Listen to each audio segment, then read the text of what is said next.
जय हिंद दोस्तों। तो कैसे हैं आप सभी। स्वागत है आप सभी का हमारे चैनल सुमित बैल टॉक्स में। दोस्तों आज हम बात करने वाले हैं इंडिया की डिफेंस इंडस्ट्री के बारे में। तो मैं आज आपको बताने वाला हूं कि पूरी डिफेंस इंडस्ट्री किस तरीके से काम करती है और फ्यूचर में क्या इसमें ग्रोथ हो सकती है। प्रेजेंटली हम कहां पर स्टैंड करते हैं इंडिया की डिफेंस इंडस्ट्री के अंदर, और इसमें मैं सारे पॉइंट्स को एक एक करके कवर करने वाला हूं, जिसमें डिफेंस इंडस्ट्री का ट्रांसफॉर्मेशन किस तरीके से हुआ, उसमें क्या क्या R&D चल रही है और उसकी मैन्युफैक्चरिंग और प्रोडक्शन किस बेस पर इंडिया में अब किया जा रहा है, और उसके बाद गवर्नमेंट के क्या इनिशिएटिव चल रहे हैं डिफेंस इंडस्ट्री को लेके, और हमारा एक्सपोर्ट किस तरीके से ग्रो कर रहा है और फ्यूचर में क्या चांसेस हैं एक्सपोर्ट की ग्रोथ होने के।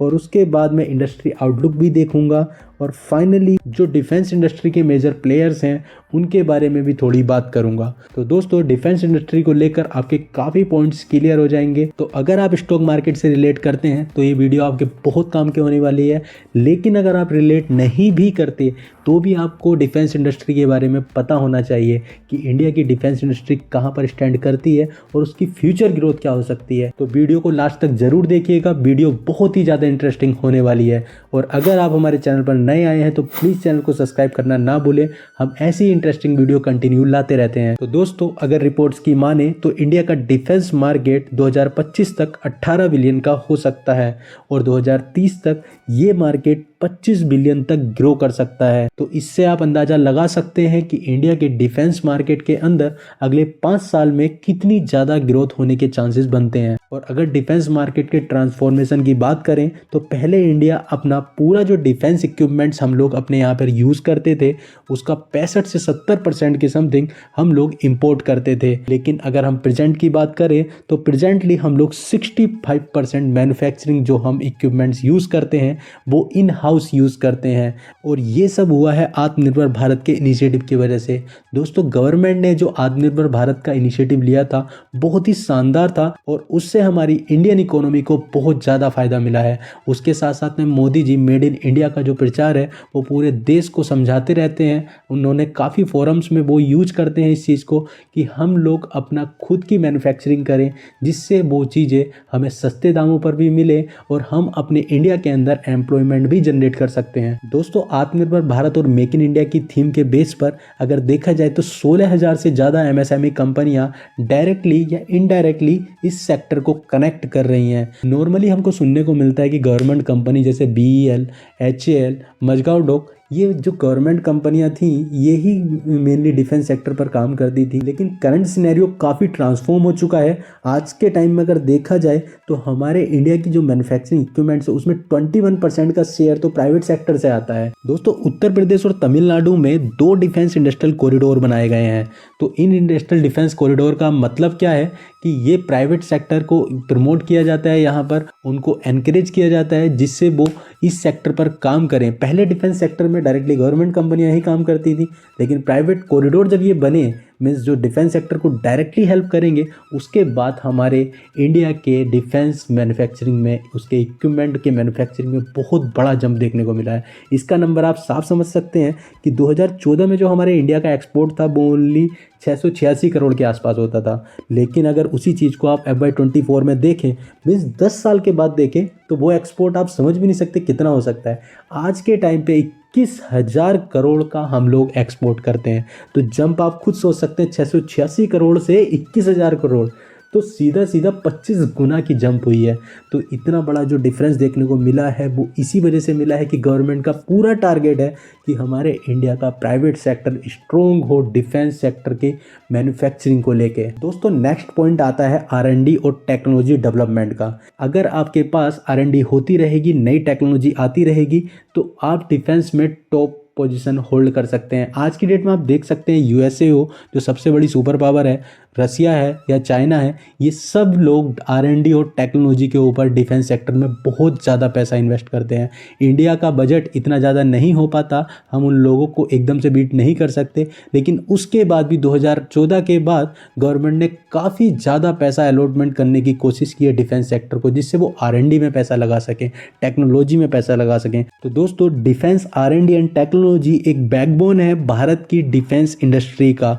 उसमें वो मेनली फोकस करते हैं मिसाइल सिस्टम पर, AI पावर ड्रोन पर, कॉम्बैट व्हीकल पर और एडवांस रडार सिस्टम पर। ये सारी की सारी चीज़ें टेक्नोलॉजी से रिलेटेड हैं और इनमें न्यू अपग्रेड होना बहुत ज़्यादा ज़रूरी है। तो मिसाइल सिस्टम की R&D और टेक्नोलॉजी में DRDO मेनली लीड करता है और उसके सपोर्ट में MTR जैसी कंपनी जो प्राइवेट प्लेयर हैं वो प्रिसीजन कंपोनेंट में कंट्रीब्यूट करते हैं, क्योंकि डायरेक्टली सारी चीज़ें DRDO नहीं बना सकती है खुद से, तो वो प्राइवेट प्लेयर से उनको कंट्रीब्यूट करवाती हैं। वो प्राइवेट प्लेयर को बोलती हैं कि हमको ये प्रोडक्ट्स चाहिए, या प्राइवेट प्लेयर खुद ही डेवलपमेंट करके DRDO को सपोर्ट करते हैं। और जैसे इलेक्ट्रॉनिक और ऑप्टिक्स के लिए पारस डिफेंस और सेंटम इलेक्ट्रॉनिक्स, ये दोनों कंपनियां प्राइवेट प्लेयर ही हैं, ये सपोर्ट करती हैं। और दोस्तों एक मेजर डेवलपमेंट भी देखने को मिली है, इंडिया और US के बीच में एक कोलैबोरेशन हुआ है, मींस US स्पेस फोर्स के बीच में एक कोलैबोरेशन हुआ है, जिसमें इंडिया के अंदर सेमीकंडक्टर फैब्रिकेशन प्लांट लगाए जाएंगे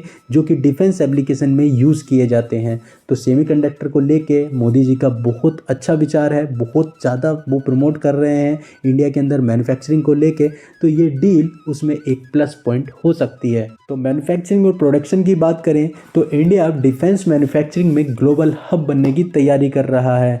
इसमें आप देख सकते हैं पहले हमारा एक्सपोर्ट काफ़ी कम हुआ करता था, लेकिन 2024 के डाटा के हिसाब से हमारे एक्सपोर्ट में काफ़ी ज़्यादा ग्रोथ देखने को मिली है।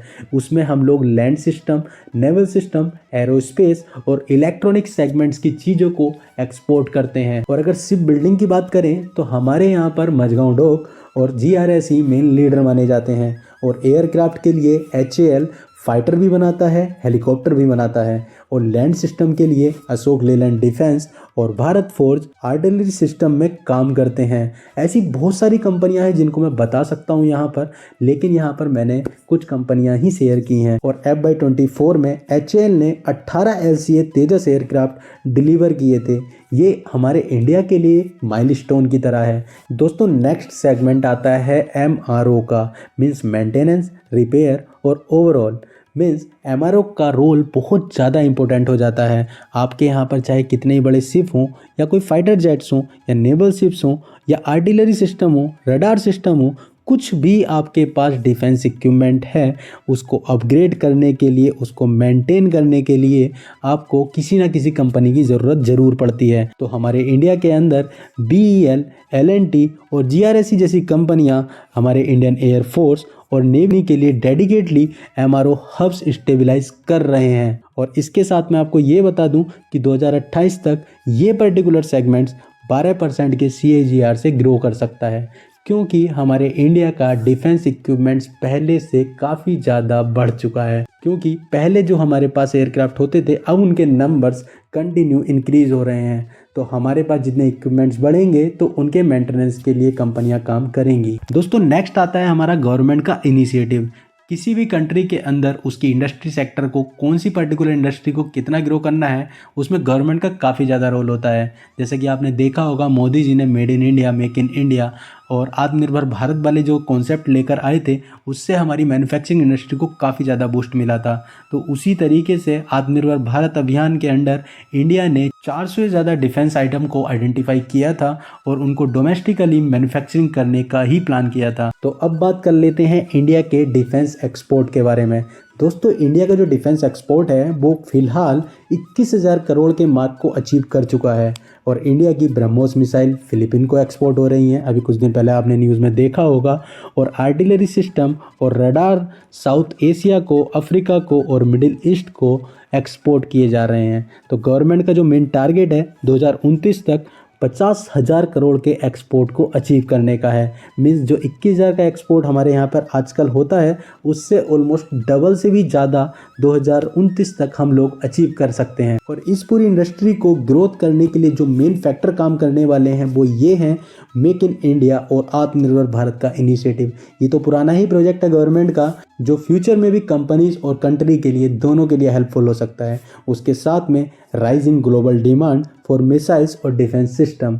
तो आज की डेट में हमने देखा है कि देखो युद्ध, वॉर तो कभी भी अच्छी नहीं होती है, लेकिन आज का जो सिनेरियो मिडिल ईस्ट का, यूरोप का और रशिया की साइड का जो हर जगह पर वॉर का सीन क्रिएट हो चुका है, उसकी वजह से ग्लोबली डिमांड बढ़ चुकी है। लोग चाहे मिसाइल यूज़ ना करें लेकिन अपने पास सिक्योरिटी पर्पस से उसको रखते ही हैं। तो इसके लिए ग्लोबल डिमांड डिफेंस सेक्टर की बहुत ज़्यादा इंक्रीज हो चुकी है। उसके साथ में एआई, साइबर सिक्योरिटी और हाइपरसोनिक मिसाइल की बहुत ज़्यादा डिमांड फ्यूचर में बढ़ सकती है।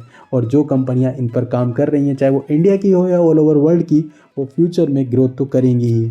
और उसके साथ साथ में स्ट्रेटेजिक कोलेब्रेशन विद कंट्रीज़ जैसे कि यूएस हो गया, रसिया हो गया, इजराइल हो गया, फ्रांस हो गया, जर्मनी हो गया, तो हमारा कोलेब्रेशन काफ़ी कंट्रीज़ के साथ पॉजिटिव ही है। उसका बेनिफिट हमारी इंडियन डिफेंस इंडस्ट्री की मैन्युफैक्चरिंग लाइन को ज़रूर मिलेगा। और दोस्तों सबसे लास्ट में मैं बात करने वाला हूँ इसके जो लिस्टेड डिफेंस प्लेयर हैं हमारे इंडिया में, जो मेनली काम कर रहे हैं डिफेंस सेक्टर इंडस्ट्री के इक्विपमेंट्स को, प्रोडक्ट्स को मैन्युफैक्चरिंग करने में। तो नंबर 1 पर जो कंपनी आती है उसका नाम है हिंदुस्तान एरोनॉटिकल लिमिटेड। इस कंपनी के बारे में तो सभी जानते हैं, मीन्स जानते तो सभी कंपनियों के बारे में हैं, लेकिन मैं बता देता हूँ मोटा मोटा थोड़ा। Hindustan aeronautical limited mainly fighter jets और हेलीकॉप्टर, मिसाइल्स वगैरह बनाने में काम करते हैं। नंबर 2 पर आती है Mazagon dock ship builder limited. ये एक एडवांस वॉरशिप और सबमरीन बनाने का काम करती है।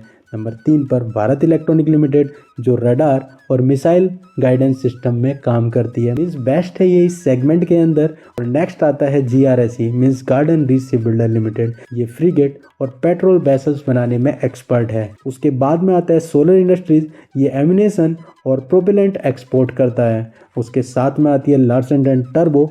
ये आर्मर्ड व्हीकल और नेवल प्लेटफॉर्म में काम करता है। और नेक्स्ट आता है एमटार टेक्नोलॉजी। ये प्रिसीजन कंपोनेंट को बनाने का काम करती है।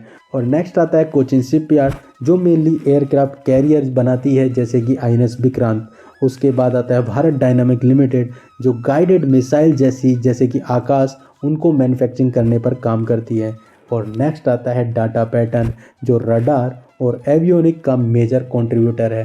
दोस्तों मैं काफ़ी कंपनियां इसमें कवर नहीं कर पाया क्योंकि बताने जाऊंगा तो बहुत लंबी लिस्ट हो जाएगी, लेकिन मैंने ये मेन कंपनी थी तो इनको आपको थोड़ा बताने की कोशिश की है। तो दोस्तों ये एक डिटेल ओवरव्यू था पूरे डिफेंस सेक्टर को लेकर, और मेरे हिसाब से आपको काफ़ी कुछ चीज़ें क्लियर हो गई होंगी कि डिफेंस सेक्टर कितना ग्रोथ कर सकता है इंडिया के अंदर।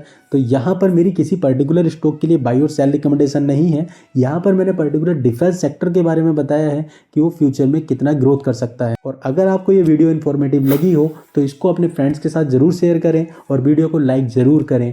और अगर आपकी कोई क्वेरी है तो उसे कमेंट सेक्शन में ज़रूर बताएं। और इन सारी चीज़ों के साथ साथ हमारे चैनल को सब्सक्राइब कर ही लेना। मिलते हैं नई वीडियो में, तब तक के लिए हैप्पी इन्वेस्टिंग। Thank you.